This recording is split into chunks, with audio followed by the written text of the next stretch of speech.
Shalom Bapak Ibu Saudara-saudara, hari ini Senin 31 Agustus 2020 kita membahas Yeremia 32 sampai 34. Temanya Hari Pembebasan yang Dibatalkan. Yeremia 32 mencatat firman Tuhan atas Yeremia pada tahun ke-10 pemerintahan Zedekia atau tahun ke-18 pemerintahan Nebukadnezar.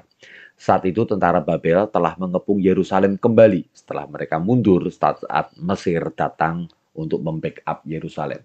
Nabi Yeremia masih ditahan di pelataran penjagaan di istana Raja Yehuda karena ia bernubuat bahwa Yerusalem akan diserahkan ke Babel dan Zedekia akan ditawan. Jadi Raja Zedekia kemudian menawan Yeremia. Yeremia bernubuat pada waktu itu bahwa sepupunya Hanameel, anak Salum sang pamannya, akan datang untuk menawarkan Yeremia membeli ladang miliknya di Anatot di daerah Benyamin, karena Yeremia adalah orang yang mempunyai hak untuk menebusnya. Dan benar, Hanameel datang. Maka Yeremia membeli tanah itu seharga 17 sikal perak, menulis surat jual beli dan memeteraikannya, juga memanggil saksi dan membayarnya. Surat jual beli itu kemudian diserahkan Yeremia kepada Baruk sang penulisnya dengan pesan agar surat itu disimpan di bejana tanah liat supaya tahan lama. Karena Tuhan berjanji suatu saat sebentar lagi rumah, ladang, dan kebun anggur akan diperjualbelikan kembali di tanah Yehuda. Lalu setelah semuanya selesai, Yeremia berdoa. Dia bertanya, Tuhan, mengapa engkau menyuruh saya membeli tanah yang sebentar lagi akan dikuasai bangsa Babel? Mengapa Tuhan tak melepaskan Yerusalem saja dengan kuasanya, seperti zaman dulu, bagaimana Tuhan telah membebaskan Israel dari serangan bangsa-bangsa lain? Dan Tuhan menjawab bahwa hukuman memang harus datang karena kekerasan hati Israel. Dan Israel memang akan dicerai-beraikan. Namun, akan datang waktunya nanti. Tuhan akan mengembalikan mereka ke tempat ini dan akan membuat mereka diam dengan tentram. Maka mereka akan menjadi umatku dan aku akan menjadi Allah mereka. Aku akan memberi mereka satu hati dan satu tingkah langkah, sehingga mereka takut kepadaku sepanjang masa untuk kebaikan mereka dan anak-anak mereka yang datang kemudian. Aku, kata Tuhan, akan mengikat perjanjian kekal dengan mereka, bahwa aku tidak akan membelakangi mereka, melainkan akan berbuat baik kepada mereka. Aku akan menaruh takut kepadaku di dalam hati mereka, supaya mereka jangan menjauh daripadaku. Aku akan bergirang karena mereka, untuk berbuat baik kepada mereka, dan aku akan membuat mereka tumbuh di negeri ini dengan kesetiaan, dengan segenap hatiku dan dengan segenap jiwaku. Saudara, jarang Tuhan memberikan janji dengan sebuah kalimat dengan segenap hati dan dengan segenap jiwa. Biasanya, seringkali Tuhan menuntut kita untuk mengatakannya. Namun hari itu Tuhan dengan segenap hati dan dengan segenap jiwa berjanji untuk memberikan kebaikan bagi umat Israel. Dan dia akan bersukacita ketika bisa memberikan kebaikan itu. Saya paham akan hal ini. Bagaimana orang tua yang bergembira, bergirang ketika bisa berbuat baik buat anak-anaknya. Sebab beginilah firman Tuhan, saya lanjutkan. Seperti aku mendatangkan kepada bangsa ini segenap malapetakan yang hebat ini, demikianlah aku mendatangkan ke atas mereka keberuntungan yang kujanjikan kepada mereka. Orang akan membeli ladang lagi di negeri yang tandus ini.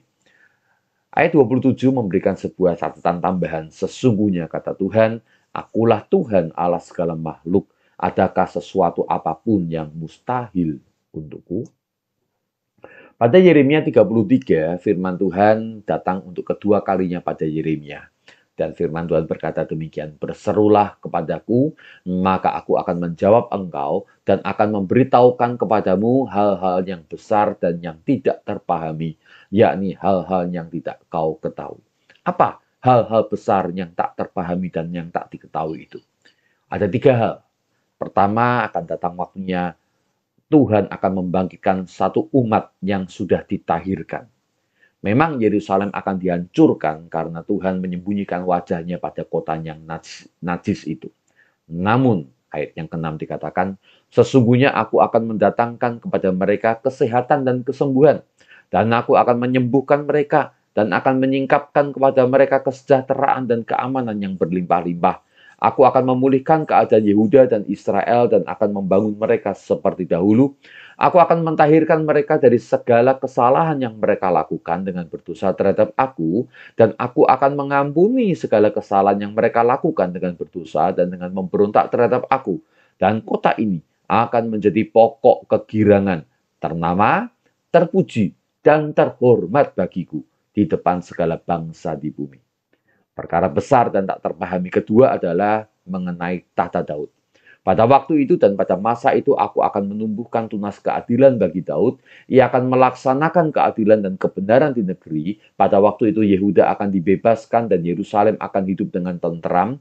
Dan dengan nama inilah mereka akan dipanggil Tuhan keadilan kita. Sebab beginilah firman Tuhan, keturunan Daud tidak akan terputus duduk di atas tahta kerajaan kaum Israel. Dan perkara ketiga, hal-hal besar yang tak terpahami itu adalah mengenai imamat yang rajani atau kerajaan imam. Saya bacakan dari Alkitab terjemahan bahasa Indonesia sehari-hari. Begitu juga aku telah mengikat perjanjian dengan hambaku Daud bahwa dari keturunannya selalu akan ada seorang yang menjadi raja. Dan aku telah mengikat perjanjian dengan imam-imam keturunan Lewi bahwa mereka selalu akan melayani aku. Perjanjian-perjanjian itu tidak dapat dihapuskan. Aku akan menambah keturunan hambaku Daud dan imam-imam suku Lewi, sehingga jumlahnya menjadi sebanyak pasir di pantai dan bintang di langit yang tak dapat dihitung.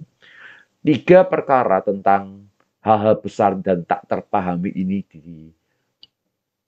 digenapi di dalam gereja Tuhan, yakni umat perjanjian baru.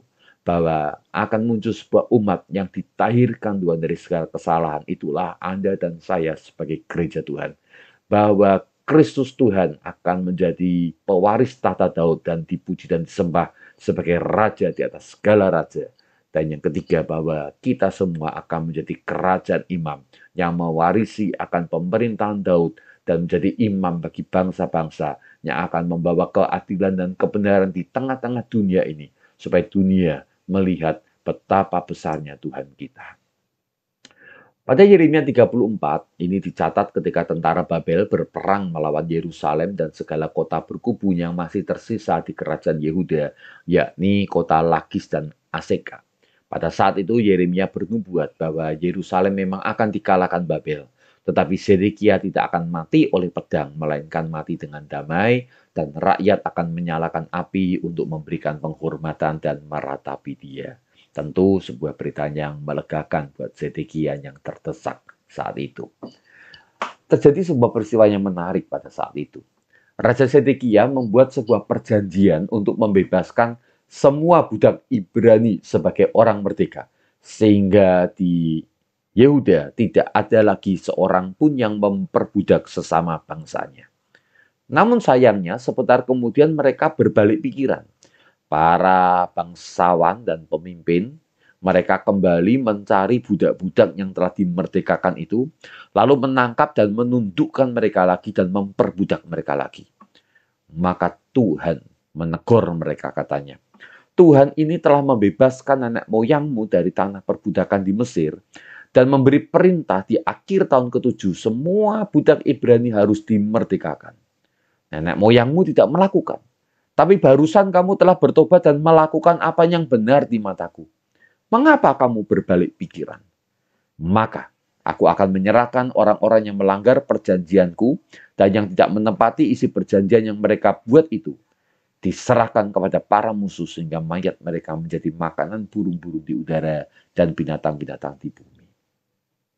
Saudara, kita nggak akan bisa mengerti perasaan para budak itu sebelum mengerti apa artinya diperbudak. Orang-orang Ibrani itu sudah diperbudak cukup lama. Mereka bekerja keras tapi tanpa mendapatkan upah yang memadai. Mereka tidak bisa merencanakan masa depan karena masa depan mereka dikungkung oleh sang tuan. Namun terjadi sesuatu yang ajaib. Mereka dibebaskan. Mereka mulai bermimpi lagi akan masa depannya. Mereka mulai berpikir lagi tentang keluarga dan anak-anak mereka. Mereka bersiap untuk bekerja yang kali ini mereka bisa mendapatkan upahnya. Dan harapan mereka segera hancur ketika para bangsawan memerintahkan orang-orang atau tentara untuk menangkap mereka lagi. Ini tentu sebuah hal yang menyedihkan hati. Dan Tuhan juga sedih dan marah. Saudara tahukah bahwa Tuhan ingin dan bergirang untuk berbuat baik? Yeremia 32 ayat 41 yang telah kita baca ini. Tuhan itu bergirang untuk berbuat baik kepada umatnya. Namun bangsa Israel, para bangsawan itu, mereka memberikan kebaikan yang sebentar kemudian ditarik kembali. Mari kita belajar pada hari ini untuk membuat orang-orang di sekeliling kita bergirang hati. Dan setelah mereka bergirang hati, biarkan mereka tetap bergirang hati. Jangan biarkan mereka hanya dapat harapan yang semu, diberikan sukacita, tapi kemudian ditarik kembali. Diberikan berkat, lalu kemudian dicabut lagi. Diberikan kebahagiaan, lalu kemudian disiksa lagi. Mari kita datang kepada Tuhan dalam doa. Kami bersyukur sebagai umat perjanjian baru, Engkau bergirang untuk memberikan kebaikan buat kami. Maka ajar kami ya Tuhan untuk bergirang juga memberikan kebaikan kepada orang-orang yang ada di sekeliling kami. Buka mata kami ya Tuhan, dan gerakkan kami untuk menjadi saluran berkat-Mu. Dalam nama Tuhan Yesus. Amin.